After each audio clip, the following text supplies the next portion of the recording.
Sport Express avec Samsé. Samsé, bravo les hommes en bleu.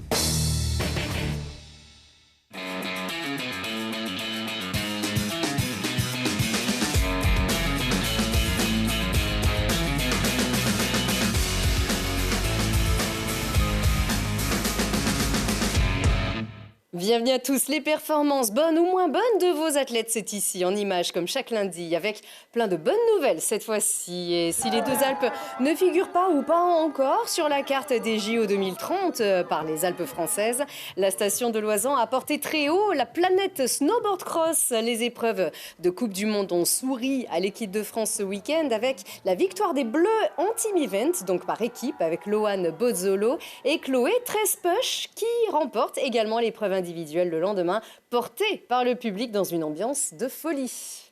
Énorme, énorme parce que le public m'a donné une énergie folle, énorme parce que le parcours était incroyable et les deux Alpes ont fait un travail de fou. On s'est fait plaisir, c'était technique, il y avait de la vitesse, il y avait de quoi vraiment jouer du début jusqu'à la fin. Partager ça avec la famille et l'équipe de France, c'est vraiment cool.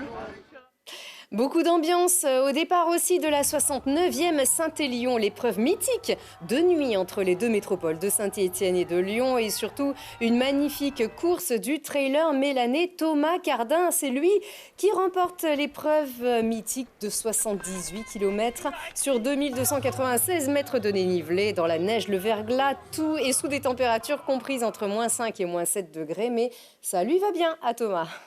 J'ai vraiment du plaisir à courir ici. C'est pas une course facile, moi je dis que c'est pas vraiment une course, c'est plutôt une aventure. Bravo à toi pour ce beau voyage que tu nous as fait vivre. Et c'est sûr que là j'ai vécu vraiment une belle aventure. Ça n'a pas été facile, mais voilà, une super nuit quoi.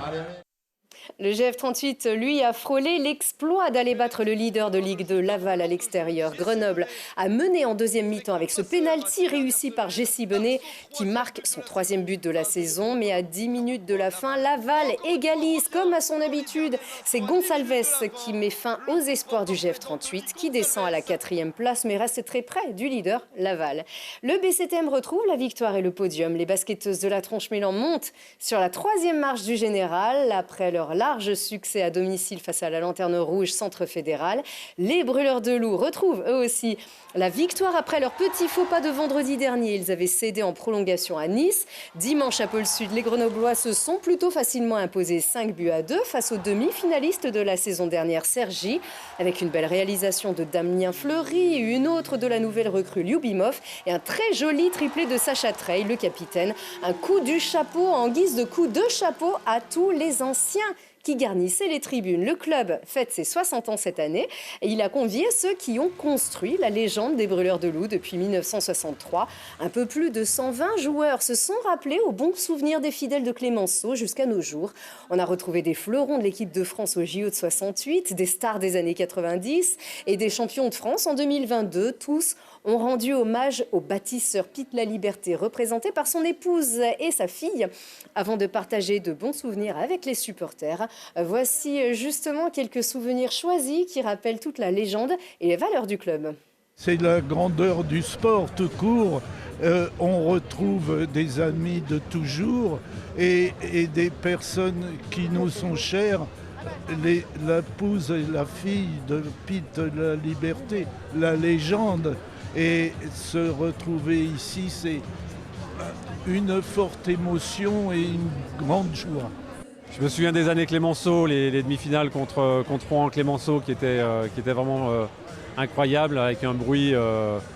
Et l'année du titre 2007 à Pôle Sud, ça a été un grand moment. On a gagné la Coupe de France, la première Coupe de France. On joue contre Chamonix-Mont-Blanc. On est en overtime. Et il y a un mec qui avait un slap énorme. Quand on dit un slap, c'est un shoot de la bleue très puissant. Il ne le cadrait pas toujours.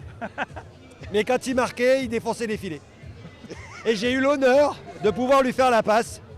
Mais surtout, de ne pas prendre le palais dans la gueule. Et là, j'étais content. Benjamin Agnel et Maxence Fontane est l'auteur du but de la victoire en Coupe de France en 94 à Clémenceau et beaucoup d'autres souvenirs ce soir-là. La patinoire Clémenceau devenue la Halle Clémenceau qui accueille toujours des matchs de hockey de légende. L'équipe de France de roller hockey a disputé un All-Star Game face aux meilleurs joueurs étrangers de France. 2 gros matchs vendredi et samedi devant un gros public comme avant, dans une ambiance de folie malgré les 2 défaites de l'équipe de France. Les Yetis reviennent à Clémenceau en janvier d'ici là. Les Brûleurs de Loup, eux, reviennent à Pôle Sud vendredi pour une... Alors oui, ça c'est... Ah bah si, on peut commencer par là. Allez, le BCTM.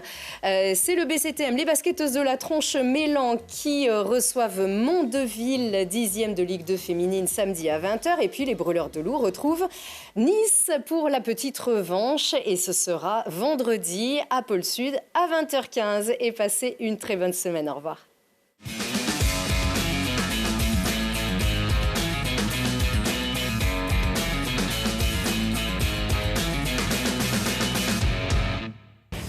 Sport Express avec Samsé.